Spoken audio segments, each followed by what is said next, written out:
Assalamualaikum warahmatullahi wabarakatuh. Salam sejahtera. Semoga kita senantiasa diberikan kesehatan, keberkahan, dan ilmu yang bermanfaat oleh Allah Subhanahu wa Ta'ala. Pada kesempatan kali ini, kita akan membahas mengenai hak asuh anak ketika terjadi perceraian. Dalam kesempatan kali ini, kita membahas mengenai hak asuh anak mengacu kepada kompilasi hukum Islam. Kita langsung masuk ke dalam pembahasan, kawan-kawan. Jadi ketika terjadi perceraian, kemudian berbicara mengenai hak asuh anak. Nah, hak asuh anak ini kita mengacu kepada pasal 105 kompilasi hukum Islam. Nah, kawan-kawan bisa melihat di bab 14 mengenai pemeliharaan anak. Di pasal 105 itu ditentukan bahwa ketika dalam hal terjadi perceraian ya. Nah, si anak ini hak pemeliharaannya ketika si anak tersebut belum mumayyiz atau belum berusia 12 tahun atau di bawah 12 tahun, maka hak pemeliharaannya jatuh kepada ibunya. Hal ini sebagaimana diatur dalam pasal 105 huruf A kompilasi hukum Islam. Lalu kemudian ketika si anak tersebut dalam hal terjadi perceraian, namun ada anak yang berusia ternyata telah mumayyiz, si anak tersebut telah mumayyiz, maka hak pemeliharaannya itu dikembalikan kepada si anak. Apakah si anak tersebut ingin ikut dengan ibunya atau ayahnya? Di hal ini sebagaimana diatur dalam pasal 105 huruf B kompilasi hukum Islam. Nah, kemudian berbicara mengenai biaya pemeliharaan yang menjadi tanggung jawab siapa. Jadi dalam kompilasi hukum Islam di pasal tersebut, di pasal 105 huruf C, itu diatur bahwa biaya pemeliharaan terkait dengan pemeliharaan si anak tadi menjadi tanggung jawab daripada ayahnya. Itu ketika berbicara pasal 105 kompilasi hukum Islam di bab 14 mengenai pemeliharaan anak. Nah, kawan-kawan, lalu timbul pertanyaan, apakah bisa si anak dalam hal belum mumayyiz atau masih di bawah usia 12 tahun ini jatuh kepada ayahnya hak pemeliharaannya? Nah, ini bisa, kawan-kawan. Tinggal nanti bagaimana kemudian dalam hal terjadi perselisihan mengenai hak pemeliharaan anak. Si ayah harus dapat membuktikan ketika memang si ibu ini perangainya kurang baik atau tidak baik. Dalam hal si ibu menjadi seorang pemabuk, penjudi, kemudian pergaulannya, terkait dengan gaya hidupnya, lalu kemudian terkait dengan si istri ternyata sering melakukan kekerasan terhadap anak. Selama memang si suami tersebut atau si ayah tersebut dapat membuktikan dalil-dalil yang disampaikannya nanti dalam pembuktian ya, karena barang siapa yang mendalilkan harus dapat membuktikan. Selama dapat membuktikan, maka majelis hakim yang memeriksa dan memutus perkara itu bisa saja memutus hak asuh anak terkait dengan anak yang belum berusia 12 tahun atau masih belum mumayyiz, itu jatuh kepada ayahnya. Tentu dengan pertimbangan utamanya terkait dengan perkembangan jasmani dan rohani si anak nanti.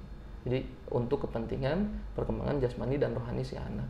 Lalu kemudian kawan-kawan, dalam kesempatan ini pula mari kita sama-sama merenung, sama-sama mengingatkan diri bahwa ketika memang harus terjadi perceraian dalam hal menyelesaikan permasalahan atau perselisihan-perselisihan yang timbul dalam rumah tangga, maka kita tetap harus utamakan kepentingan anak. Dalam hal ini kita harus tetap mengutamakan pemeliharaan dan pendidikan anak. Bagaimana kemudian kita mendidik anak dengan sebaik-baiknya, memelihara anak dengan sebaik-baiknya, agar si anak nanti tumbuh kembangnya baik secara jasmani dan rohani itu bisa baik. Jadi terkait dengan pemeliharaan anak juga dalam hal terjadi perceraian, ini kawan-kawan bisa mengacu kepada pasal 41. Jadi pada intinya di pasal 41 Undang-Undang Nomor 1 Tahun 1974 tentang perkawinan, di sana dijelaskan bahwa ketika terjadi perselisihan dalam rumah tangga, dalam hal ini terjadi perceraian, maka kawan-kawan, hak pemeliharaan, kewajiban untuk memelihara dan mendidik anak itu tetap melekat kepada ayah dan ibunya. Jadi kedua belah pihak baik ayah maupun ibu harus tetap mengutamakan pendidikan dan pemeliharaan terhadap anak tersebut. Hal ini semata-mata untuk kepentingan anak tadi, bagaimana kemudian anak harus berkembang secara baik, secara rohaninya maupun secara jasmaninya. Lalu kemudian di pasal 41 juga dijelaskan terkait dengan biaya, bahkan dalam hal biaya pemeliharaan dan pendidikan anak itu menjadi tanggung jawab ayahnya. Namun dalam hal ternyata faktanya, kenyataannya si ayah tidak memiliki kemampuan untuk memberikan tanggung jawabnya, untuk melaksanakan tanggung jawabnya dalam hal memberikan biaya pendidikan dan pemeliharaan si anak tadi, maka si ibu di sini harus ikut memikul beban tersebut. Jadi harus sama-sama, pada intinya harus sama-sama, meskipun telah terjadi perceraian di antara suami istri tadi, tetap si anak ini harus diutamakan.